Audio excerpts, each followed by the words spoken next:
여러분, 꽃중년이라 아마 여러분들도 중년이 넘어서면 경제적 자유를 얻어서 좀 여유롭게, 좀 평화롭게, 좀 즐기면서 살고 싶을 거예요. 이렇게 여유롭게 평화롭게 즐기면서라는 말이 꽃중년이라는 뜻이에요. 중년이라는 게 40세부터 60세까지 뭐 이렇게 봐야 되나요? 여기가 그 어느 때보다 좀 여유롭게 살자 이렇게 얘기를 해왔습니다. 그래서 모든 언론사에서도 그렇고요, 방송사에서도 그렇고 꽃중년이란 말을 굉장히 많이 썼습니다. 그런데 2021년도 부채를 보니까 이게 꽃중년이라고 하기에는 굉장히 어려울 것 같습니다. 왜냐고요? 여러분 이거 한번 보세요. 전년 대비 2021년 부채 증가율 11.6%나 늘어났습니다. 11.6%. 부채가 장난 아니게 늘었죠. 부채가. 이게 40세에서 64세까지를 꽃중년으로 보고 통계청에서 조사를 했더니 2020년 대비 2021년에 부채만 11.6%가 늘었다는 겁니다. 11.6%가 늘었다는 것은 꽃중년의 위기가 아니라 꽃중년의 붕괴라고도 이야기할 수가 있을 것 같아요. 부채만 늘었다는 이야기니까요. 물론 소득이 따라주면 상관이 없습니다. 그런데 소득이 안 따라줍니다. 여러분 보시다시피 소득은 5.4% 증가했는데 부채는 11.6%가 증가했다. 결국 말입니다. 저 빚만 늘었어요라는 말이 틀리는 말이 아니에요. 소득은 2020년에 3,692만 원에서 2021년 3,891만 원 5.4% 증가했습니다. 그런데 빚은요.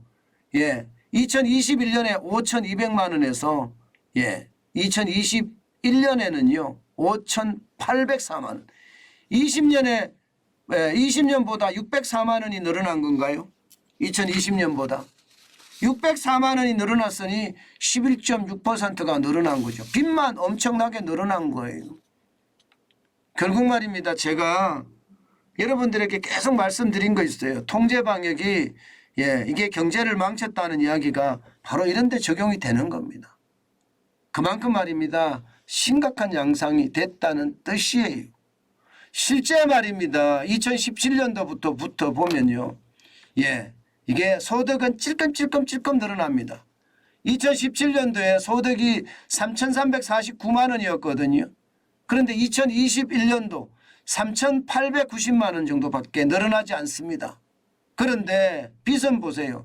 2017년에 4,128만 원이 2018년에는 5,804만 원까지 늘어납니다. 굉장히 빠른 속도로 광폭으로 늘어나죠. 늘어날 수밖에 없는 게 지금 2020년하고 2021년하고 보면요. 2020년부터 시작해서 그야말로 통제 방역한 자체가 시장에 영향을 많이 미쳤다 이렇게 생각이 되고요. 게다가 말입니다. 40대에서 60대까지가 2020년, 2021년을 거치면서 연거를 많이 했어요. 연거를 많이 했습니다. 지금 집 안 사면 나 평생 집 못 산다 그 생각에 말입니다. 연거를 많이 하니까 그 연거에 대한 영향이 시장에 고스란히 미쳤다 이렇게 생각을 합니다. 정환진 TV를 봤으면 저렇게 연거는 안 했을 텐데 저는 이런 생각 참 많이 합니다. 여러분들한테 계속 제가 이야기했어요. 집을 살라 그러면 확실한 원칙을 가지고 사야 된다. 그렇지 않으면 이게 집을 사놓으면 애물단지가 된다. 이런 말씀을 많이 드렸습니다. 실제 나홀로 아파트 사시는 분들, 빌라 사시는 분들 뭐 이런 분들 보면 저도 많이 놀라면서 야 이런 집을 산단 말이야? 뭐 이런 생각까지 했을 정도니까요. 그나마 정환진 TV를 보시는 분들은 영끌에서 조금 벗어나 있어서 지금은 오히려 다행이라 그런 생각이 듭니다. 제가 전화를 참 많이 받거든요. 우리 구독자분들로부터 말입니다. 그랬더니 대부분 하시는 분들이 그래요. 예. 현금 마련이라고 해서 현금 마련해 놨더니 집값이 떨어지네요. 감사합니다. 이렇게 이야기하시는 분들이 꽤나 있습니다. 저는 여러분들이 앞으로 어떻게 할지 거기에 대한 정확한 정보가 저한테 있는 것은 아닙니다. 그렇지만 여러분 정환진 TV를 보시면서 내가 어떻게 판단을 할지 그런 지식을 얻어가시기 바라겠습니다. 정환진 TV는 이제 저만 이야기하는 것이 아니라 여러분들이 댓글로 또 이야기를 계속 하잖아요.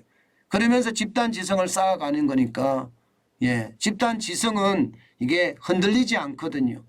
제가 지표의 어떤 점점을 모아서 추세선을 보잖아요.